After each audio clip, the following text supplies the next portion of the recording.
So আজকে আমরা চলে আসছি চ্যাপ্টার 2 এর থার্ড লেকচার। তোমাদেরকে আমি প্রিভিয়াস ক্লাসে একটা টেবিল সলভ করেছিলাম। আশা করি সেই টেবিলটা তোমরা বুঝতে পারছো কিভাবে ক্যালকুলেট করতে হয়।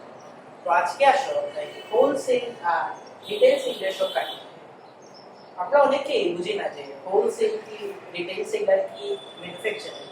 তো প্রথমে আমি তোমাকে আজকে একটা কাহিনীর মাধ্যমে বোঝানোর চেষ্টা করব। তো ধরো আমি একজন হচ্ছি ব্যাগ ব্যবসায়ী। যে তোমরা যে ব্যাগ নিয়ে যাও স্কুলে, কেউ নাও রিবুকের ব্যাগ, কেউ নাও আরো কত আছে প্রেসিডেন্টের ব্যাগ। তো আমারও এরকম একটা কোম্পানি আছে, ধরো নাম হচ্ছে টাইগার। তো আমি টাইগার কোম্পানির ব্যাগ বানাই। তোমরা যে ব্যাগটা কিনো সেটা কি তোমাদেরকে ব্যাগের মালিক ডিরেক্ট এসে দিয়ে যায়? এই যে প্রেসিডেন্টের ব্যাগ কিনো বা ম্যাক্সের ব্যাগ কিনো, ম্যাক্সের মালিককে এসে তোমাদেরকে দিয়ে যায় না, তো তোমরা তো দোকান থেকে কিনো। তো এই দোকানই হচ্ছে আসল ব্যাগ। দুই ধরনের দোকান বা শপ আছে বা বিজনেসম্যান আছে। একজন হচ্ছে হোলসেলার, যাকে আমরা বাংলায় বলি পাইকারি বিক্রেতা। সিলেটে যারা থাকো তারা নিশ্চয়ই জানবা যে সিলেটের বন্দর বাজারে যে দোকানগুলো আছে আমরা বলি সেগুলো হচ্ছে পাইকারি দোকান, তারা হচ্ছে হোলসেলার। আর নরমালি যে শপিং মলে যে দোকানগুলোতে আমরা যাই এগুলো হচ্ছে রিটেইলার বা খুচরা বিক্রেতা। তো আসো কাহিনী, আমি একটা ব্যাগ বানাই, আমার ব্যাগ হচ্ছে টাইগার। তো আমি তো প্রথমেই কাস্টমারের কাছে পৌঁছাতে পারবো, আমাকে প্রথমে কোথাও বিক্রি করতে হবে। আর ধরো তোমার দোকান হচ্ছে সিলেটের বন্দর বাজারের মহাজনপুর, তুমি হচ্ছে হোলসেলার বা পাইকারি বিক্রেতা। তো আমি তোমার কাছে প্রথমে বিক্রি করবো আমার ব্যাগ। তো আমি তোমার কাছে ধরলো প্রথমে একটা ব্যাগ বিক্রি করবো। এই যে আমি ম্যানুফ্যাকচারার, আমি সেল দিছি কার কাছে? তোমার কাছে। তুমি কি? হোলসেলার। সব সময় মনে রাখবা ম্যানুফ্যাকচারার, তুমি এটা নোট করবে, ম্যানুফ্যাকচারার কিন্তু সেল দিছে। ম্যানুফ্যাকচারার তোমাকে, তুমি হোলসেলার, ম্যানুফ্যাকচারারের সেলিং প্রাইস সে তোমাকে সেল দিছে হচ্ছে তোমার হোলসেলারের কস্ট প্রাইস। এই একটা কন্ডিশন মনে রাখো যে selling price of manufacturer equal to cost price of wholesaler. এই একটা কন্ডিশন খাতায় লিখে রাখো। তো আমার যদি ব্যাগ বানাইতে ধরলাম 200 টাকা দেব, তো আমি কি তোমার কাছে 200 টাকা বিক্রি করব? না, অবশ্যই আমার প্রফিট দরকার। তো আমি তোমার কাছে 300 টাকা বিক্রি করব। সো আমার যদি ম্যানুফ্যাকচারারের যদি কস্ট প্রাইস 200 টাকা হয়, তাহলে ম্যানুফ্যাকচারারের সেলিং প্রাইস হবে 300 টাকা। আবার সেই 300 টাকা দিয়ে তুমি হোলসেলার কিনছো, সো এই 300 টাকা হবে হোলসেলারের কস্ট প্রাইস। এখন তুমিও কিন্তু ডিরেক্ট কাস্টমারের কাছে বিক্রি করতে পারবে না, কারণ তোমাকে কোনো শোরুমে বিক্রি করতে হবে। তো তোমার বন্ধু সিলেটের আম্বরখানে ধরে একটা শোরুম আছে, ব্যাগের শোরুম, সে হচ্ছে রিটেইলার। সে কি করবে? আমি বললাম না যে পাইকারি দোকানে কম দামে মিলে, সে তোমার কাছ থেকে কম দামে কিনে আনবে। সে রিটেইলার, তোমার বন্ধু, তোমার হোলসেলার তোমার কাছ থেকে ব্যাগ কিনে আনবে। সো তোমার ব্যাগের কস্ট প্রাইস পড়ছে 300 টাকা, তুমি কি তাকে 300 টাকাই দিবা? তুমি প্রফিট করবা না? ধরো তুমি তাকে 400 টাকায় দিবা। তুমি হোলসেলার, তুমি এখন সেল দিছো, তোমার selling price, selling price of wholesaler. তুমি কাকে সেল দিছো? তুমি সেল দিছো তোমার বন্ধুকে, যে হচ্ছে retailer. Selling price of wholesaler তোমার বন্ধুর কস্ট প্রাইস। তুমি সেল দিছো, সে কিনছে, cost price.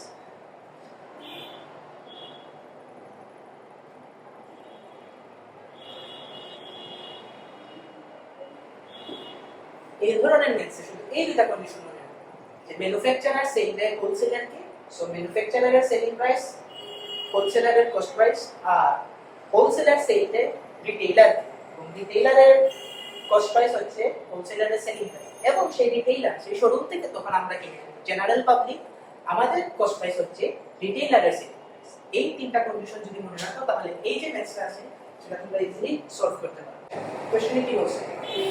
Watch is sold in such a way that the manufacturer makes a profit of 25%. আমি manufacturer makes a profit of 25%, the wholesaler to me makes a profit of 20%, and the retailer makes a profit of তোমার বন্ধু 15%.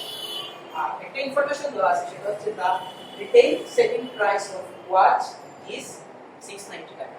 তো আমাদের এ নাম্বারে যে কোশ্চেনটা আছে সেখানে বলছে what is the cost price of the watch for the wholesaler। এখানে হবে for the wholesaler, মানে হোলসেলার তুমি এই ঘড়িটাকে কত দিয়ে কিনছো? তুমি কার কাছ থেকে কিনছো? ওই যে বললাম তুমি ম্যানুফ্যাকচারারের কাছ থেকে কিনছো, কিন্তু ম্যানুফ্যাকচারারের কি কস্ট প্রাইস দেয়া আছে? শুধু পার্সেন্টেজ।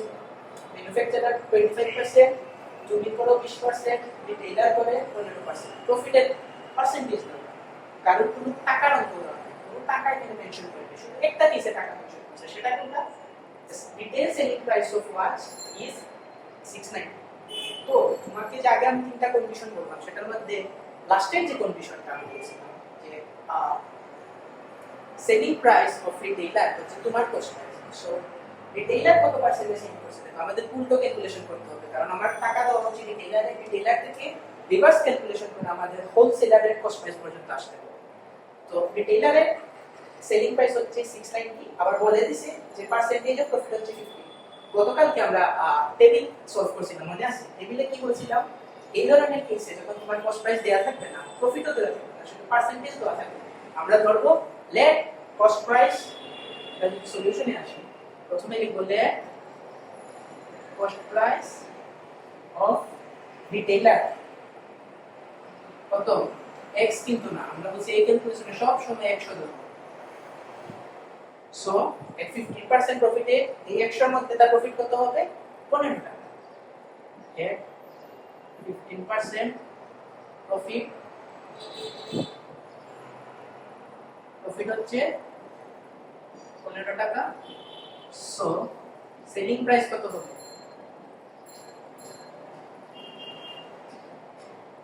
100 প্লাস 15 হচ্ছে 115, 150। এখন আসো তোমাদেরকে শিখাইছিলাম ইমাজিনারি ওয়ার্ড ইনফরমেশন দিবা, রিয়েল ওয়ার্ডের সাথে মিলিয়ে। রিয়েল ওয়ার্ডে কোনটা দেয়া আছে? শুধু সেলিং প্রাইস দেওয়া আছে, শেষ। সেলিং প্রাইস বাম দিকে বসবে, কস্ট প্রাইস ডান দিকে বসবে, শেষ। এর 115 সেলিং প্রাইস, আমাদের কস্ট প্রাইস কত? এই দেখো 115 সেলিং প্রাইস এর কস্ট প্রাইস 100, ইমাজিনারি ওয়ার্ড। আমি লাস্ট ক্লাসে কিন্তু তোমাকে শিখাইছিলাম কিভাবে করতে হবে। সো এর দিকে 1 selling price, sorry cost price হচ্ছে টাকা 100 বাই 115, আর এর 690 রিয়েল ওয়ার্ল্ড থেকে লাস্ট ইনফরমেশন দিই, টাকা 690 সেলিং প্রাইস হবে, কস্ট প্রাইস হবে 150 ইনটু 23। এখানে কমে আসে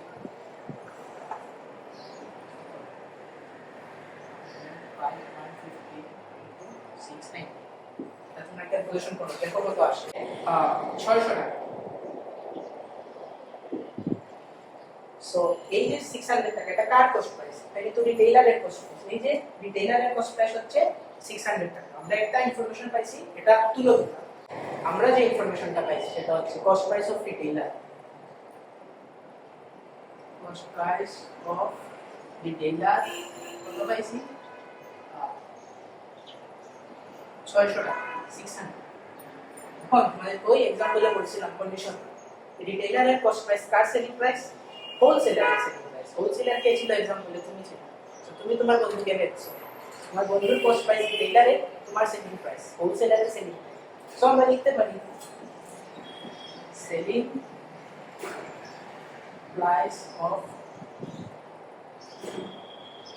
হোলসেলার ইকুয়াল টু 600। তুমি সেল দিছো, হোলসেলার সেল দিছে, রিটেইলার কিনছে। এখন আসো বলছে তোমার কস্ট প্রাইস বাড়বে, আবার ওই সেম প্রাইস, তোমার কিন্তু পার্সেন্টেজ দেওয়া, তুমি কত প্রফিট করছো? Wholesaler makes a profit of 20%, শেষ, পুরো আগের কাহিনী। So let cost price of wholesaler কত? 100। ওই সেম কাহিনী বারবার রিপিট হবে। কস্ট প্রাইস অফ হচ্ছে 100, সো এর 20% প্রফিট। এখন আর আমি প্রফিট নিব না, ডাইরেক্ট সেলিং প্রাইস লিখে দিব।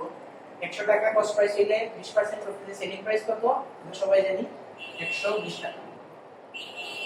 সেলিং প্রাইস হচ্ছে 120 টাকা। আর আমরা রিয়েল ওয়ার্ল্ড ইনফরমেশন কি পাইছি? হোলসেলারের সেলিং প্রাইস 600 টাকা। সো সেম আগে নেক্সট করো, ফর 120 টাকা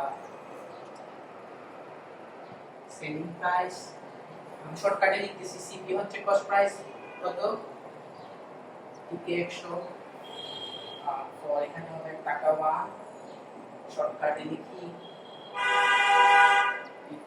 100 বাই 120 আর ফর টাকা 600 selling price और wholesaler rate cost price होते हैं 100 by 120 into 600 এটা তোমরা ক্যালকুলেশন করো দেখো কত আসে আনসার আসছে কত 500 এটাই কিন্তু চাইছে cost price of wholesaler answer আসছে 500 আমরা কিভাবে ক্যালকুলেট করলাম প্রথমে আমরা দেখছি রিটেইলারের সেলিং প্রাইস দেওয়া সো আমরা রিটেইলারের cost price বের করছি গত কালকের লেকচারের ই নাম্বারের টেবিলে যেভাবে ছিল সেলিং প্রাইস ছিল পার্সেন্টেজ ছিল ওই শিখাইছিলাম সেই বই থেকে ক্যালকুলেট করছি পরে রিটেইলারের কস্ট প্রাইস হচ্ছে তোমার হোলসেলারের সেলিং প্রাইস তো এটা ইকুয়াল পরে আবার ওই সেম প্রসেস রিপিট করছি সেলিং প্রাইস অফ হোলসেলার দেওয়া ছিল পার্সেন্টেজ দেওয়া সেটা থেকে কস্ট প্রাইস অফ হোলসেলারে চলে আসছে তো আশা করি তোমরা এই লেসটা বুঝতে পারছো